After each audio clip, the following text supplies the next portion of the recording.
Kausapin na po natin si Attorney Elias Jose Insyong, Chairman ng United Broiler Raisers Association o UBRA. Attorney Insyong, magandang umaga po sa inyo. Good morning po. Hello. Camelo, magandang umaga po sa atin lahat. Opo, kanina akala namin manok lang, pati pala itlog ay tumaas. May pagtaas na rin. Unahin po natin yung sa manok. Attorney Insyong, ano po ba ang dahilan at tumaas daw po ang presyo ng manok? Medyo alanganin pa kasi yung panahon eh.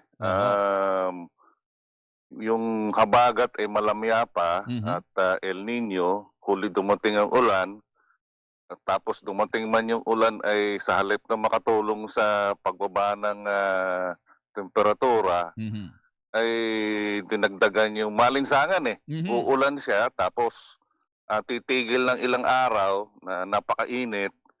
Tapos doon hirap kasi ang manok, yung alanganin, yung uulan, halimbawa umulan ng tanghali, sa hapon ay mainit o baliktad. Nahihirapan yung manok sa ganon kahit na naka-tunnel vent. Kaya may delay sa production, sa harvest. Pagkatapos ay marami rin nag-ingat kasi binibilang nga namin mga 8 o 9 na buwan kasi na malambot o palugi yung presyo simula noong isang taon.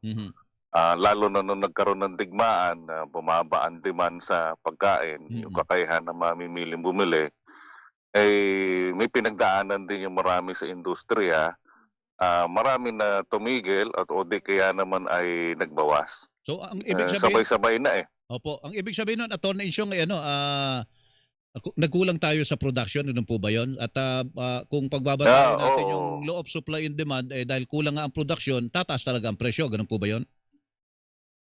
May mga nag-ingat at saka yung production mismo ay delayed yung harvest kasi nga yung sa panahon. Opo. Ay, dito yung sa panahon panahon, na ito. yung klima. Pero tama. Hirap sa farm. Pero tama ba itong presyo na nababanggit ninyo? Kayo ang kino-quote dito eh. From Abril, 88 pesos ang farm gate price. Noong Mayo naging 104. Ang tindi ng inilukso nito, itinalo nito. At saka ngayon po, 120 pesos na kaagad ang per kilo ang farm gate price, attorney. Kung titingnan niyo ho kasi yung trend taon-taon, ganyan naman talaga. Opo. Kasi mula Abril, pumasok na yan nung tag-araw, yung tag-tuyot, mataas ang temperatura. Mahirap po talaga mag-alaga. Pero ngayon nasa yugto tayo nung mas mahirap mag-alaga dahil nga malinsangan. Kasi halimbawa dito sa amin sa Rizal, ito simula lang noong June 26 at saka itong mga nakaraang araw na tunay ang ulan. Malamya ang habagat eh. Kaya yung mga nagtatanim ng sahod ulan dito, marami hindi pa nagtatanim. Yung mga nagtanim ay kuluntoy na yung alaga, yung tinanim. Medyo may hamon tayo talaga sa production, pero yung kakayahan mag-produce, basta maganda ang mag-normal yung klima, ay andin dyan naman. At saka pansamantala lang ito, kasi tinitingnan namin yung record, tuwing July taon-taon, June, July, taon-taon yan, in the past 5 years, ay tumataas talaga ang presyo. At sa katunayan, itong 2026, ang running average ng presyo ng farm gate is the lowest in 5 years. 103 ang average. Talagang, yun doon naman pumapasok yung sinasabi ko, may mga nag-ingat, may mga nagbawas din dahil nalugi. Malulugi, siyempre naman, yung magbawa. Talagang nagsapanabay na yung mga dahilan. Oo nga. Kailan makakabawi po at bababa ang presyo? Kasabi nyo kasi ganyan, pag Hulyo, dumadaan talaga tayo, lalo na yan panahon. Kailan tayo makakabawi? Medyo malamig-lamig na rin naman dahil nag-uulan na raw, Attorney Insyong. Lilinawin ko lang, ang problema sa presyo nandito lang sa Luzon, ha? Doon, yung pala. doon sa Bismi, nandun kami noong isang linggo. Kaugnayan na, Eh, doon nag-iiyakan sa baba ng presyo, eh, tsaka sa Ah, hirap gumalaw ng, produkto. oo. Oo. Eh, 'di ba tayo makakakuha doon para naman na mapunan natin dito, Ay, makabawi tayo mataas ang dito? logistics cost. Iyon Yung mga naman. malalaking kumpanya, ginagawa yon. Oo. Pero yung mga pangkaraniwan Mm, ay hindi kaya yon. mm. Pero dito sa atin sa Luzon, yung mabalik tayo dun sa kailan ito huhupa, Oo, pangkaraniwan yan, Agosto, ayun. September, huhupa na yan. Sa Mm, ngayon kasi, ang maaaring magpabilis niyan, mm, yung demand. Kasi umulit na naman yung digmaan sa gitnang silangan, mm, yung sa Iran. mm, Eh, nung Marso kasi, nagsimula yung digmaan ni Pebrero eh. mm, Nung Marso ay biglang bumagsak ang presyo, kulang yung pambili ng tao mm, dahil napunta na sa krudo at sa kuryente. mm, Tapos lumala nung Abril, mm.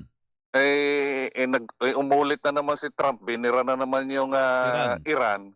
Eh baka ito magtaas na naman yung budget para sa pagkain, mababawasan na naman. Kaya Oo, babaksak yung presyo niyan. oo. 'Yun ang mangyayari nun. Ganyan yan eh. Oo, Supply and demand eh. mm. Oo, supply and demand. Bigyan niyo Oo. nga kami ng idea magkano ang presyo do'n sa ano ba 'yan, yung sinasabi niyo mababa, Visayas at Mindanao ba 'yan?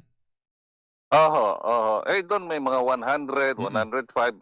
Ang nakita namin na pinakamataas ay nasa Cebu nung isang linggo, hmm, nasa 110 pataas. Farmgate. Farm Oo, gate. farmgate. Oho. Eh At saka doon kasi hirap sila magpresyo doon oo, dahil ang market demand doon maliliit na manok, yung magagaang hanggang 1.4 to 1.6. oo, Kaya mataas ang production cost nila doon. mm, Dito kasi may mga market na hanggang 2.2 kilos eh, mm, kasi mm, china-chop. mm, Doon kasi buong manok pa rin eh. mm. Ayun, so ang pinakamataas natin dito ay mga 120, tama ba? Sa ngayon? Ay hindi, merong nag-135 na Ah, lugar meron dito pang sa Luzon. aba, eh Itong linggo na ito. Oo. farm gate 'yun, attorney Sean. Kung yung 135 na Mm. magkano na sa retail po 'yun, yung gano'n? Ay doon sa retail kasi iba ang laro diyan. Oo, Hindi rin sila basta-basta makagalaw pagka tumaas kami. oo. Aantayan na lang nila yung iba, nag-aantay na lang na bumaba kami, Mm. magtitiis yan. Kasi Ah, pagka tinaasan naman nila masyado, wala din bibili. mawawalan sila ng customer. 'Yun ang Oo, problema roon. lari. Oo, Ang ano niyan talaga ay kailangan umaayos talaga yung sistema eh sa mm, production, mm, yung agos ng kalakal mula production hanggang retail. mm. Medyo mahabang usapan yan, Camelo. Oo Sa nga po. Martes na tayo maghiwa-hiwalay. 'Di, tatanong ko lang sa inyo bakit pati itlog ay damay? Oo, tumaas daw ng Ibang oo, 1 to 2 pesos ho ibang tinaas, eh. industriya ho yan. Oo. Ibang industriya ho yan. Hindi ko ho kinakatawan yan. Bagamat Ah, ho, ang pagkaunawa ko ho kasi pareho din oh, sa amin, dumami ho kasi yung mga nalugi ho kasi sa pagbababo, yung na-ASF, oo, at saka nalugi ho sa broiler dahil maraming imported. mm, Naglipatan ho diyan sa egg industry kasi walang imported. mm. Dumami naman yung player diyan. Nung mga ilang buwan na nakakaraan, ay masyadong bumaba yung farm gate niyan, Mm. malayo sa retail. Pare ko may mga tumigil diyan, kaya Ah, ganyan tumaas. Yun naman ang pangkaraniwang paliwanag diyan eh. Ay sige, tatanungin na lang natin yung, nasa egg bowl Mas siguro. maigi Oo, tanungin niyo sila Francis, oo, sige, sige. Salamat. Kuyara. Oo, Yehara, oo. Okay po. Thank you, Attorney Sean. Good morning po. Salamat po. Sige po, sige po. Opo, Salamat po sa panayam. opo. Si Attorney Elias Jose Insyong, Chairperson, United Broiler Raisers Association.